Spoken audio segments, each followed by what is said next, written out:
podcast. We are back in the anatomy series, and we are going to be picking up where we left off.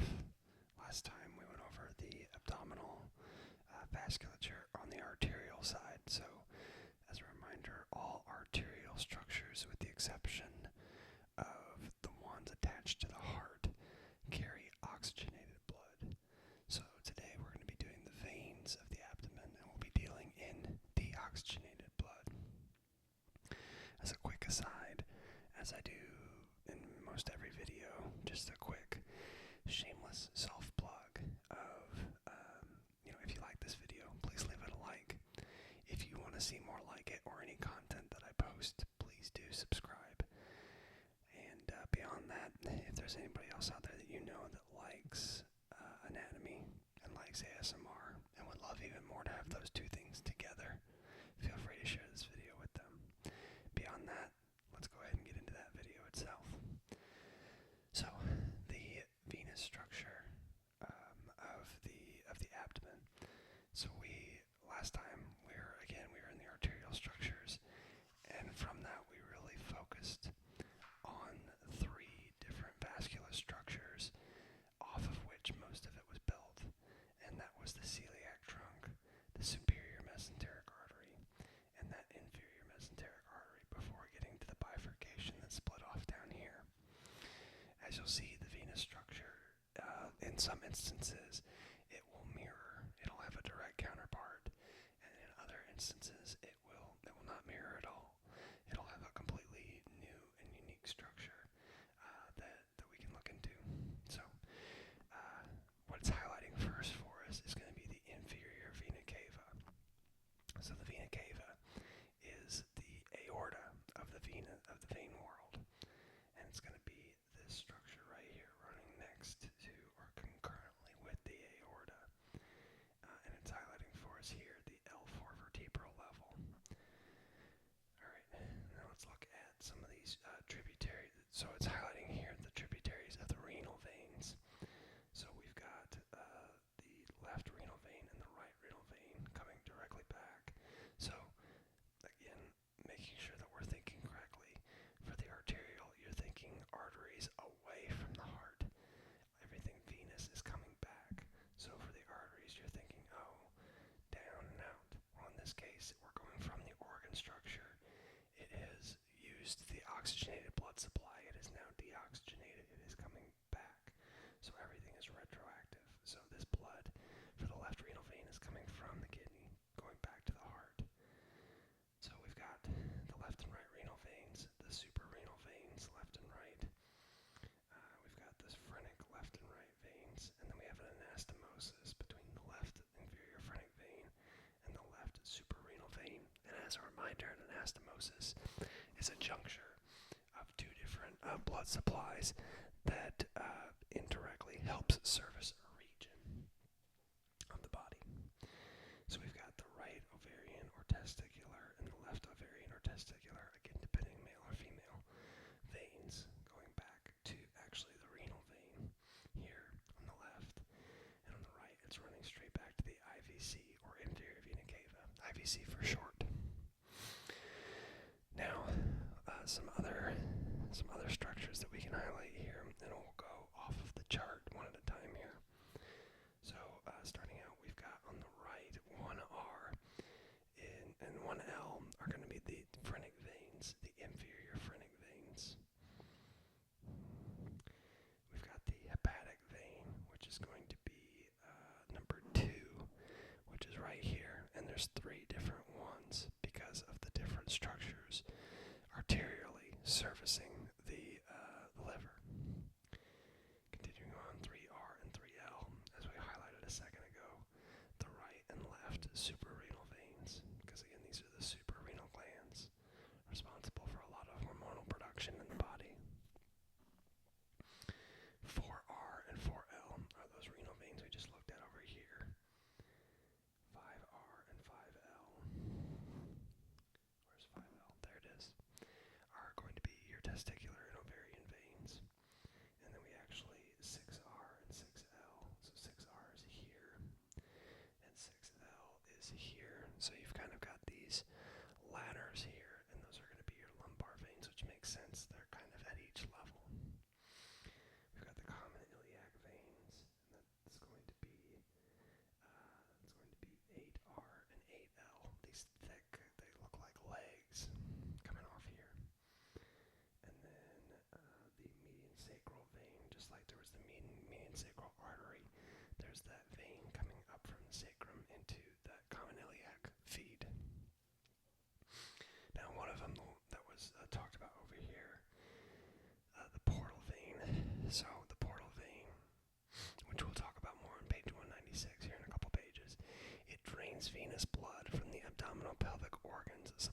the celiac trunk and superior and inferior mesenteric arteries.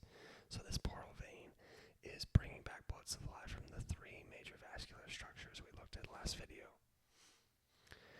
So we can see the portal vein here coming off of the liver, and then there's also, it's going to receive from the splenic vein, the inferior mesenteric vein, and the superior mesenteric vein are in close proximity.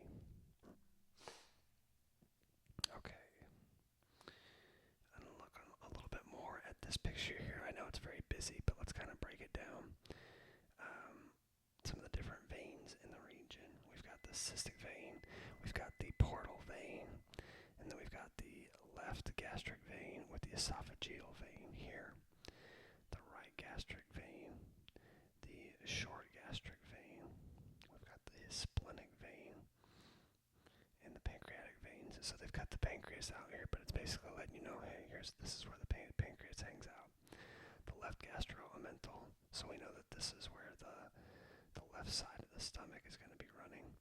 And then we've got the right gastroamental vein a little bit further down, a little bit further over. Inferior mesenteric vein. And then mainly at this point we're looking at veins coming directly off of the structures themselves to receive the deoxygenated blood. So we've got the left colic vein, the sigmoid vein, the superior rectal vein, the jejunal veins and the ileal veins, the appendicular veins, the ileocolic, right colic, and middle colic veins. And then we're going to get into a concept here real quick called collateral pathways. So collateral pathways between the portal and systemic systems. When the portal system is compromised, the portal vein can divert blood away from the liver back to its supplying veins, which return this nutrient-rich blood to the heart via the vena cava. The red arrows indicate flow and reversal in the esophageal 1 veins, the periumbilical veins 2, the colic veins 3, and the middle and inferior rectal veins. So if there's ever an issue like portal hypertension or anything like that, where that blood supply can't be returned the way that it normally would, the body basically says, oh, okay, more than one way to figure this out. And so it will kind of circumvent the typical pathway to get the blood back to the vena cava and then back to the heart so that it can be reoxygenated. We've got a clinical box. I always love these. Hopefully you guys are as excited about them as I am. Cancer metastases. And so, real quick, breaking down the idea of metastases. If there are two types of cancer, there's benign cancer, or there's benign cancerous presence, and then there is, let me rephrase this, there are benign tumors, and then there is a cancer. So cancer is something that is actively growing and dividing and has the potential to be metastatic. So a benign tumor is something that is not active, and it typically can go and be surgically removed. A metastatic cancer is a cancer that, again, is actively growing and has the chance to branch off or go into another organ system or another part of the body and be a real problem. So cancer metastases are branches of cancer in another body part from an original identified cancer. That's a metastase. So tumors in the region drained by the superior rectal vein, and that's going to be here. Tumors in the region drained by the superior rectal vein may spread through the portal venous system to the capillary bed of the liver. So you can see that direct feed. Tumors drained by the middle or inferior rectal veins may metastasize to the capillary bed of the lung, and a pulmonary metastasis via the inferior vena cava and the right heart. So let's get into that a little bit. The middle and inferior rectal veins. Here those are. So those are going back through the IVC to the heart. So this is why colon cancer can be really tricky. This is why men especially are recommended to get a colonoscopy. Women too, on occasion, especially if there's a family history,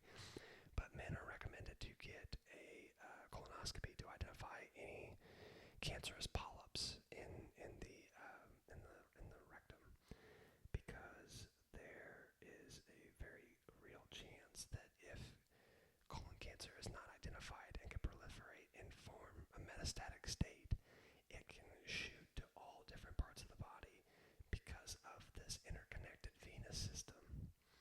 So just a little something that maybe you've wondered before, especially if you're older, if you're at the age where you're getting prostate exams where you're like, why am I doing this every year?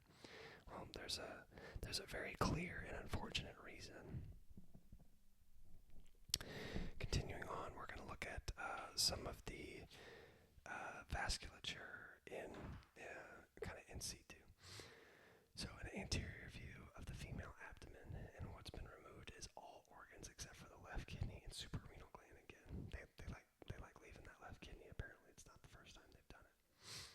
So here are some hepatic veins. There's the IVC itself, of course, the suprarenal and the renal vein. There's that ovarian vein again. And it's also kind of nice to see how they run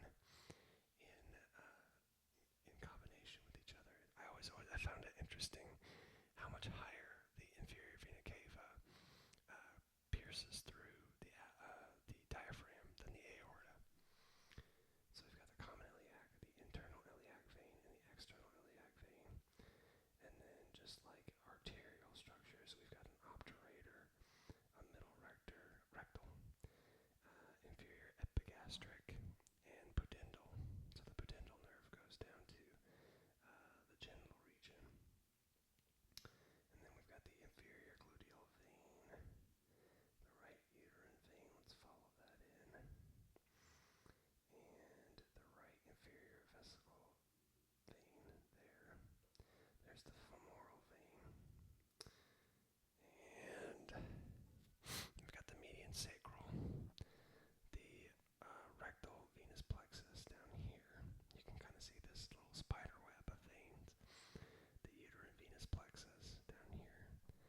And then the vesical venous plexus. Everything else I think we've covered. Oh, here's the deep circumflex iliac arteries and veins. And I think, yeah, that's everything I wanted to cover there. And then the renal veins again. This is a point of emphasis clearly for our guide here. So again, the suprarenal veins typically opens directly into the inferior vena cava, which is what I had highlighted. And then let's see, there's the left superior, or left inferior phrenic artery. Okay. I'm trying to see if there's anything else that we haven't highlighted already, because sometimes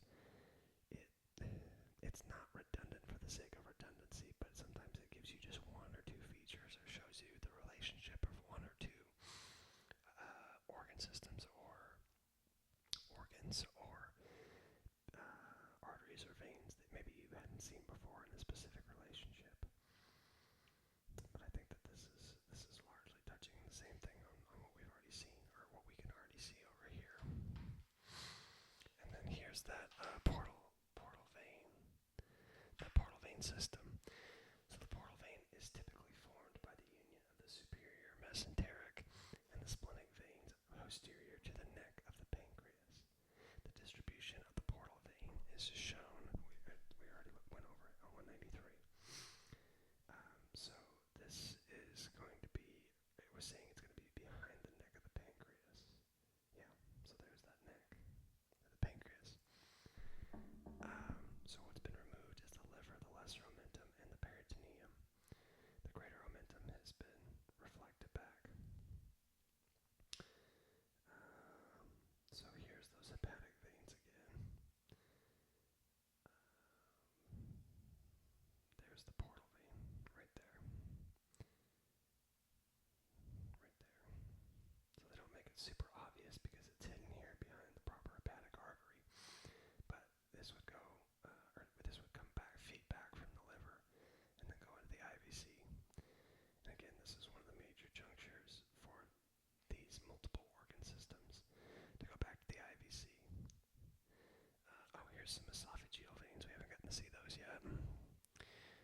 some short gastric veins, left gastromental arteries and veins, which are basically kind of like a little cradle for the stomach here on the outside.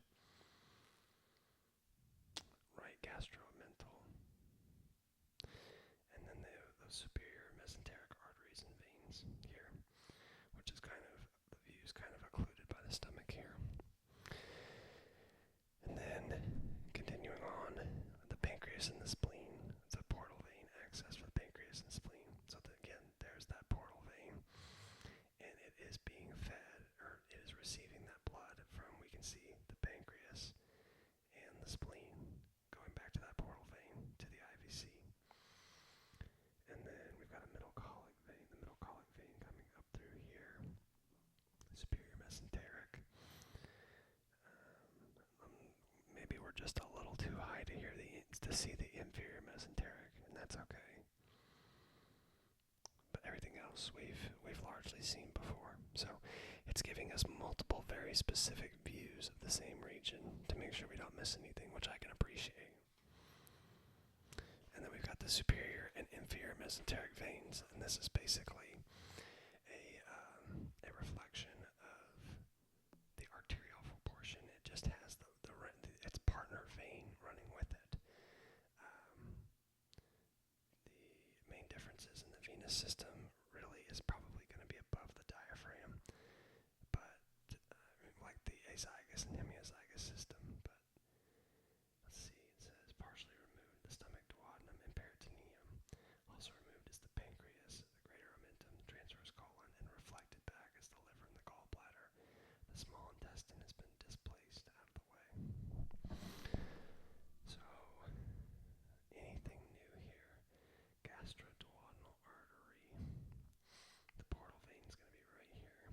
So again, we're highlighting that. The right colic arteries and veins, the ileocolic arteries and veins, the colic branch of the ileocolic arteries and vein, of artery, the cecal veins, ileal arteries and veins. So that tells us how far down the small intestine we are.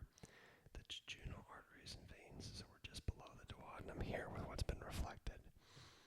The superior mesenteric arteries and veins, and then the middle colic arteries and veins, and then the splenic arteries and veins also running together. So it's always nice, I imagine, especially for surgeons, where if you find one, you know that the other one's going to be in very close proximity unless they have some sort of differing anatomy from the textbooks in some kind of way.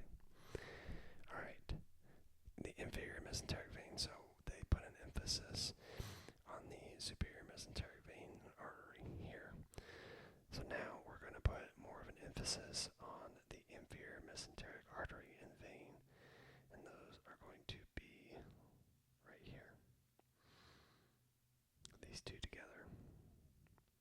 Now it's interesting to see the different paths they take, because arterially it's feeding, and then venous it's taking and returning back, making this winding road back to the portal vein and then to the IVC. Really, the portal vein is a big difference between these two systems as far as it's not as streamlined of a distribution. It's more of a collection and then a full collection. Let's see, is there anything that we haven't seen already? The cecal veins, I think we went over that. We've got the jejunal, they did cut the jejunal arteries and veins so that we could see, so that they took out the rest of the intestine so that we could see the inferior mesenteric. Because with it being down here, it's pretty much completely covered by everything happening with the small intestines. So that's the star of the show on this page. And I think that's everything that we will be going through for today, because I feel like the lymphatics can be a system unto itself that's very underrated in its importance, and to be candid, it's not something that I understand as well. So I'll probably be learning right along with you guys as far as the flow of lymph and its role in immune health and catching different things, specifically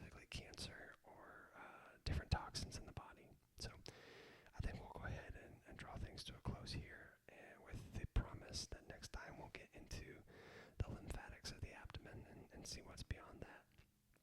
So, as always, thank you for watching. I hope it's something that you both enjoy and find relaxing. So, as always, leave commentary.